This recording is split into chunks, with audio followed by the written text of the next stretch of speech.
La spiruline est une algue microscopique en forme de spirale née il y a 3,5 milliards d'années pendant la période de volcanisme intense qui a affecté toute la planète. La petite algue a survécu à tous les cataclysmes. Elle a su résister aux extinctions, vivre au ralenti pendant des millions d'années, s'adapter, évoluer, assurant ainsi la permanence de la vie sur Terre depuis son origine. Elle était déjà consommée par les Aztèques au XVe siècle. La légende raconte que des coureurs furent engagés par l'empereur Moctezuma qui se nourrissait quasi exclusivement de poissons. Ceux-ci se relayaient en courant du golfe du Mexique jusqu'à Mexico afin d'apporter du poisson très frais à leur empereur. La spiruline leur donnait force et endurance. Elle est aujourd'hui cultivée dans le monde entier. Sa popularité est due à ses remarquables qualités nutritionnelles, protéines, fer, vitamines et acides aminés, dont les fameux oméga 3. La première formation publique à la culture de la spiruline a été créée en 2002 au CFPPA de Hyères dans le Var, dont voici l'un des co-directeurs, passionné comme tous ceux qui la côtoient par la petite algue bleue. Je suis directeur adjoint du CFPPA et je suis également chercheur au CNRS. Les CFPPA sont souvent des centres un peu d'expérimentation. On va expérimenter les formations de demain en écoutant un peu ce terrain, les besoins des professionnels. Et donc par rapport à ça, la spiruline est venue tout simplement à nous, il y a maintenant 14 ans. Si on fait le bilan, on a formé cette année, on est à 1400 personnes, issues de 25 pays différents. C'est le CFPPA Hyères qui est le seul centre qui forme artisanalement, je mets bien le point sur artisanal, dans le monde entier. Il y a des gens qui étaient restaurateurs, d'autres qui étaient prothésistes dentaires, enfin ouais, il y a de tous les niveaux sociaux, de toutes les origines, et c'est ça le côté aussi intéressant de la formation. À la base, elle croît dans des milieux, une eau saumâtre qui est une eau volcanique. On reproduit ces milieux qui sont en fait aussi retrouvés en Afrique et en Amérique latine. Ça, c'est ce qu'on appelle donc, le disque de Secchi, c'est ce qui vous permet de mesurer la concentration de la spiruline. Donc c'est un petit système tout simple. Vous le trempez dedans et au moment où vous voyez qu'il disparaît, ça vous indique, donc là c'est des centimètres, la graduation, ça vous indique la concentration. Donc là il y a 1, 2 cm. Voilà, là on ne le voit plus, donc on a un Secchi de 3. D'ici demain, après-demain, le Secchi devrait être de 2. Et quand on est à un Secchi de 2, c'est-à-dire qu'on peut doubler le volume, c'est-à-dire qu'on prépare un milieu de culture, comme un bouillon, et de cette superficie-là, on va avoir le double, et ainsi de suite. Et c'est comme ça que grandit la spiruline en fait. Généralement, vous avez deux variétés, vous avez la spiralée, la ondulée. Ils ont des milieux de culture, on va dire, différents. La Paracas, par exemple, elle ne va pas supporter le soleil trop intense de l'Afrique, et par contre, la Lonar, elle va le supporter. On met une goutte de spiruline sur une lame, et ensuite on regarde au microscope l'allure qu'elle a. La longueur du filament est à peu près de 7 spires. Si elle fait moins, c'est qu'elle se divise, donc on est dans une phase de croissance. Si elle fait plus, c'est qu'il y a un manque de fer. Enfin, il y a tout un tas de paramètres qu'on regarde pour connaître la santé en fait, de la spiruline. Il y avait de plus en plus d'horticulteurs qui avaient des serres abandonnées, qui sont venus se former chez nous. Nous sommes allés à Hyères rencontrer Danielle Thomas, l'une des premières stagiaires du CFPPA, qui a transformé ses serres horticoles en production de spiruline.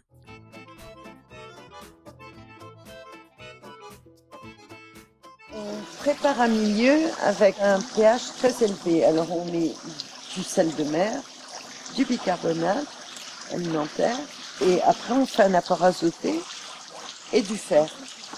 Et on prépare ce milieu. On le laisse tourner toute la nuit.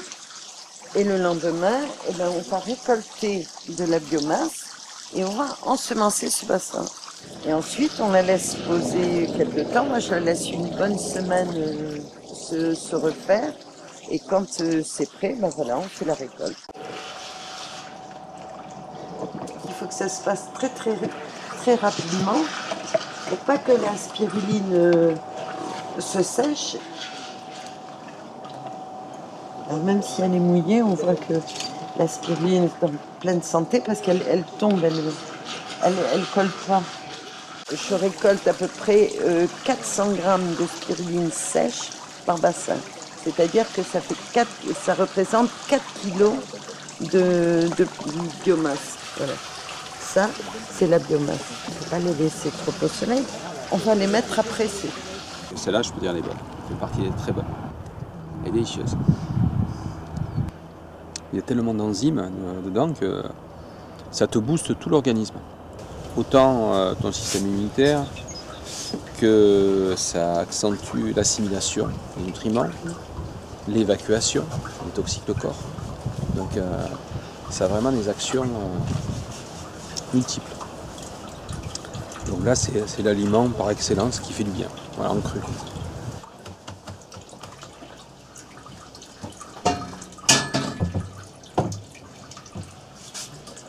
Et alors on commence tout doux. Et après quand c'est bien écoulé, je mets un poids. Après quand il n'y a que quelques gouttes, je mets le deuxième. Et puis après je mets le troisième.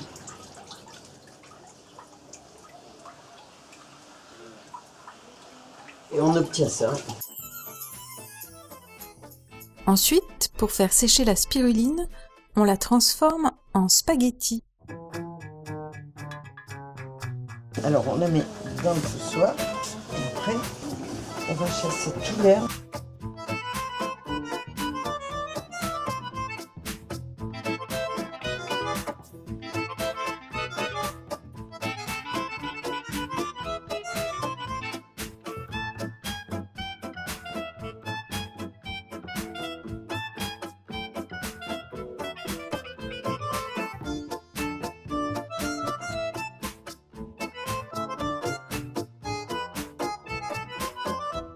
Et voici une méthode plus artisanale, mais tout aussi efficace. Un petit pistolet, on met la spiruline à l'intérieur,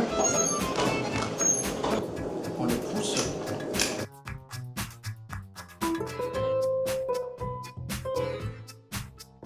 Et après, je les écrase grossièrement et je les mets dans des grands sacs. Je les scelle et après on ramène tout à la maison. Elle amène les protéines qu'ils n'ont pas. Ils ont de la farine de manioc, ils ont, selon les pays, par exemple au Tchad, vous avez de la spiruline, tout le monde se porte bien. Avec un bassin de 50 mètres carrés, on fait vivre un village entier. Ça dépend de votre activité, ça dépend de votre âge, ça dépend de beaucoup de choses. Donc si vous êtes un sportif qui cherchez la performance, il faut beaucoup plus. Si vous êtes malade, si vous êtes enceinte, si vous êtes... vous avez des besoins, des carences, bon, il faut en consommer de façon quotidienne et pratiquement toute l'année. Sinon, ce qui marche pas mal, c'est de faire des intersaisons. Au goût, à l'odeur, à la vue déjà, à première vue, à la couleur. Ça, c'est l'exemple à pas suivre en fait. La laisser à la lumière, exposer à la lumière et à l'air. Elle finit par s'oxyder, donc tous les pigments de chlorophylle et tout ça sont désagrégés. Il reste guère que la phycocyanine qui est un peu plus résistante, d'où cette couleur bleue. Il y a un cours là-dessus, comment consommer moins en achetant du bio et de la spiruline, notamment dedans. Donc on voit bien que c'est plus des habitudes à changer.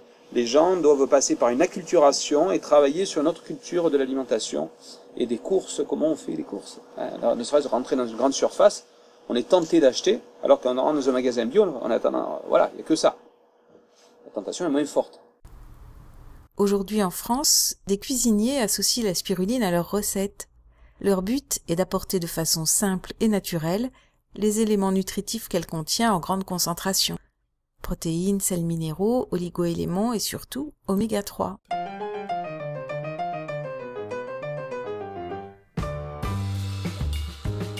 Notre gourmandise nous a poussés jusqu'à Marseille pour y rencontrer l'un d'entre eux. Je suis Pierre Gianetti, ici on est au Grain de Sel, je suis le chef de cuisine, on est dans le cœur de Marseille, entre le Vieux-Port et le Palais de Justice. La philosophie du restaurant, c'est une petite carte très très courte. Le pain est fait maison, les sorbets, les glaces, les chocolats, tout est fait maison.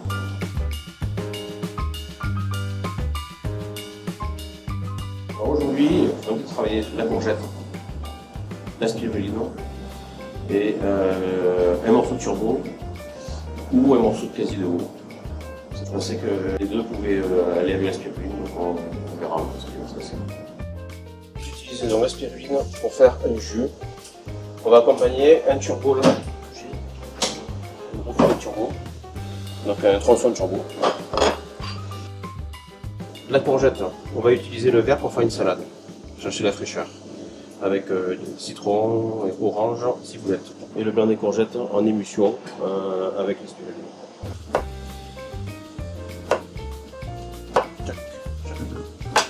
Oignons frais. Tout est bio, tous ces légumes sont bio. Ils viennent de Salon de Provence. Donc pour renforcer la fraîcheur des courgettes, on va mettre un peu de zeste de citron vert, un peu de jus de citron vert et des morceaux de chair d'orange. Et là on taille des fines tranches. La même dimension que les courgettes.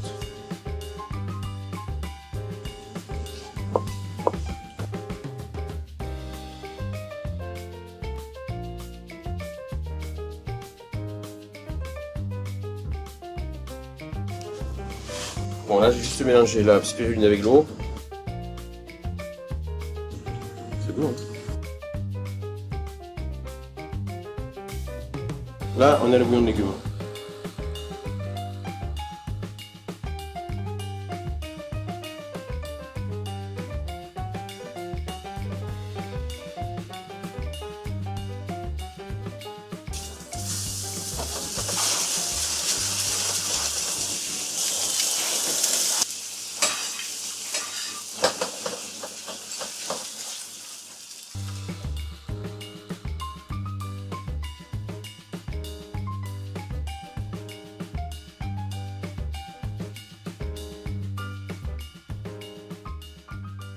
Bon allez, alors je goûte. Allez, goûte.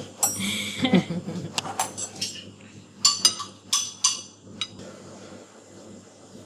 y a un paquet de saveurs. Hein. Ouais.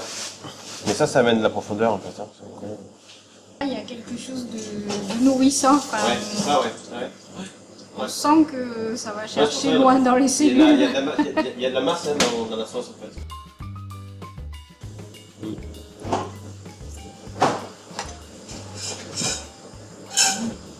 Relativement pas salé en fait. Ah oui. Mais je pense pas qu'il faut trop le saler ça. C'est super bon. On sent le goût de la spiruline mais de façon très fugitive. Oui, Ouais. c'est pas agressif. Ça mène, ouais. Moi je pense que c'est comme ça qu'il faut la travailler. Enfin, ouais. C'est très nappant dans la bouche et ça enveloppe très bien le goût du poisson et la chair du poisson. La texture est très agréable parce que c'est pas gras.